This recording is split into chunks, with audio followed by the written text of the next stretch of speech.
ನಾನು ಅವ್ರು ಕೇಳೋದಿಷ್ಟೇ, ಈ ರಾಜ್ಯದಿಂದ ರಾಜ್ಯಸಭೆಗೆ ಆಯ್ಕೆಯಾದಂಥ ವಿತ್ತ ಸಚಿವರು ಕರ್ನಾಟಕದಿಂದ ಆಯ್ಕೆ ಆಗಿದ್ದೀರಿ.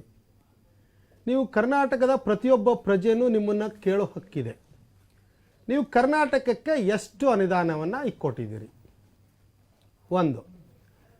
ಎರಡನೇದಾಗಿ 28 ಸಂಸದರು ಸಹ ನಿಮ್ಮನ್ನೂ ಸಹ ಓಟ್ ಹಾಕಿ ಗೆಲ್ಲಿಸಿದ್ದಾರೆ. ಅದು ಕರ್ನಾಟಕದ ಪ್ರತಿನಿಧಿಯಾಗಿ ನೀವು ಕೇಂದ್ರದಲ್ಲಿ ಕೆಲಸ ಮಾಡ್ತಿದ್ದೀರಿ. ನಿಮಗೆ ಕಿಂಚಿತ್ತು ಇಲ್ವಾ? ನಾನು ಕರ್ನಾಟಕದಿಂದ ಆಯ್ಕೆ ಆಗ್ತಾ ಇದ್ದೀನಿ, ನಾನು ಕರ್ನಾಟಕಕ್ಕೆ ಇಷ್ಟದ ಅನುದಾನವನ್ನು ಕೊಡಬೇಕು ಅಂತೇಳಿ. ಆದರೆ ಮಲತಾಯಿ ಧೋರಣೆ ತೋರಿಸುವಂಥ ವ್ಯವಸ್ಥೆ ನಿಮ್ಗೆ ಯಾಕೆ ಬಂತ್ರಿ ಅಮ್ಮ? ನೀವು ವಿತ್ತ ಸಚಿವರಾಗಿ ಒಳ್ಳೆ ವಿಚಾರಗಳನ್ನು ಹೊಂದಿದ್ದೀರಿ. ಆದರೆ ನೀವು ಹಿರಿಯ ತಾಯಿ ಸಮಾನದಲ್ಲಿದ್ದೀರಿ. ನೀವೇ ಒಬ್ಬ ಪ್ರಜೆ, ಕರ್ನಾಟಕದ ಪ್ರತಿಯೊಬ್ಬ ಪ್ರಜೆನೂ ಸಹ ಕೇಳುವಂಥ ಹಕ್ಕನ್ನು ಹೊಂದಿದ್ದಾನೆ. ಎರಡನೇದಾಗಿ 2018ರಿಂದ 2024ವರೆಗೂ ಸಹ ಈ ರಾಜ್ಯಕ್ಕೆ ಬರಬೇಕಾದ ಅನುದಾನ ಎಷ್ಟು? ನೀವು ಎಷ್ಟು ಕೊಟ್ಟಿದ್ದೀರಿ? 46,587 ಕೋಟಿಯಷ್ಟು ನಮ್ಮ ರಾಜ್ಯಕ್ಕೆ ಬರಬೇಕಾಗಿತ್ತು. ಆ ಅನುದಾನ ನೀವು ಎಷ್ಟು ಕೊಟ್ಟಿದ್ದೀರಿ? ನಿಮ್ಮ ಆತ್ಮಸಾಕ್ಷಿಯಾಗಿ ಹೇಳಿ.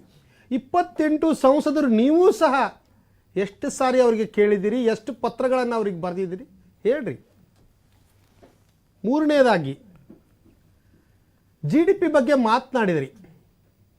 2010ರಿಂದ ತಾವು ಮನಮೋಹನ್ ಸಿಂಗ್ ಅವರು ವಿತ್ತ ಸಚಿವರು, ಪ್ರಧಾನಮಂತ್ರಿಗಳಾದರೂ ಸಹ ವಿತ್ತ ಸಚಿವರಾಗಿ ಕೆಲಸ ಮಾಡಿದವರು. GDP ಗ್ರೋತ್ ನಿಮ್ದು ಎಷ್ಟಿತ್ತು ಮುಂಚೆ? ಈಗ ಎಷ್ಟಾಗ್ತಾ ಇದೆ? ಅತ್ಯಂತ ಕನಿಷ್ಠ ರೀತಿಯಲ್ಲಿ GDP ಗ್ರೋತ್ ಆಗಿದೆ. ಈ ದೇಶದ ಜನತೆ ಗೊತ್ತಿದೆ, ದಡ್ರಲ್ಲ ರೀ. ನಾವು ಹೇಳೋದಿಷ್ಟೇ, ಶ್ರೀರಾಮನ ಬಗ್ಗೆ ಹೇಳ್ತಿರಲ್ಲ, ಶ್ರೀರಾಮ ಯಾರಿಗೆ ಬೇಡ? ನಮಗೆ ಬೇಡವಾ? ಈ ರಾಜ್ಯದ ಮುಖ್ಯಮಂತ್ರಿಗಳಿಗೆ ಬೇಡವಾ? ವಿರೋಧ ಪಕ್ಷದ ನಾಯಕರಿಗೆ ಬೇಡವಾ? ಎಲ್ಲರಿಗೂ ಬೇಕ್ರಿ. ಶ್ರೀರಾಮ ಒಬ್ಬ ದೇವರು. ಶ್ರೀರಾಮನ ಹೆಸರಲ್ಲಿ ರಾಜಕೀಯ ಮಾಡಕ್ಕೆ ಹೋಗ್ತಾ ಇದ್ರಿ, ನಿಮಗೆ ನಾಚಿಕೆ ಆಗ್ಬೇಕು. ಇಷ್ಟು ದಿವಸ ಮೋದಿ ಹೆಸರು ಹೋಯ್ತು, ಈಗ ಶ್ರೀರಾಮನ ಹೆಸರ ಮೇಲೆ ರಾಜಕಾರಣ ಮಾಡೋದು ಸರಿಯಲ್ಲ. ಅದಕ್ಕೆ ನಾನು ಮತ್ತೊಮ್ಮೆ ಹೇಳ್ತಾ ಇದ್ದೀನಿ, ದಯಮಾಡಿ ಕರ್ನಾಟಕಕ್ಕೆ ಬರಬೇಕಾದ ಅನುದಾನವನ್ನು ನಮ್ಮ ಹಕ್ಕದು, ಅದನ್ನು ಕೊಡಬೇಕಾಗಿದ್ದು ನಮ್ಗೆ ಕೇಳಕ್ಕೂ ಹಕ್ಕಿದೆ, ಅದರ ವಿರುದ್ಧ ಪ್ರತಿಭಟನೆ ಮಾಡಕ್ಕೂ ಹಕ್ಕಿದೆ. ಇದೇ ಬರುವಂತ 7ನೇ ತಾರೀಕಂದು ಒಂದು ದೊಡ್ಡ ಪ್ರತಿಭಟನೆ ಮೂಲಕ ದೇಶಕ್ಕೆ, ಕೇಂದ್ರಕ್ಕೆ ಬಿಸಿ ಮುಟ್ಟಿಸುವ ವ್ಯವಸ್ಥೆಯನ್ನ ನಾವು ವಿರೋಧ ಪಕ್ಷವಾಗಿ ಮಾಡ್ತೀವಿ. ಈಗ ಒಂದು ನಾವು ಇಲ್ಲಿ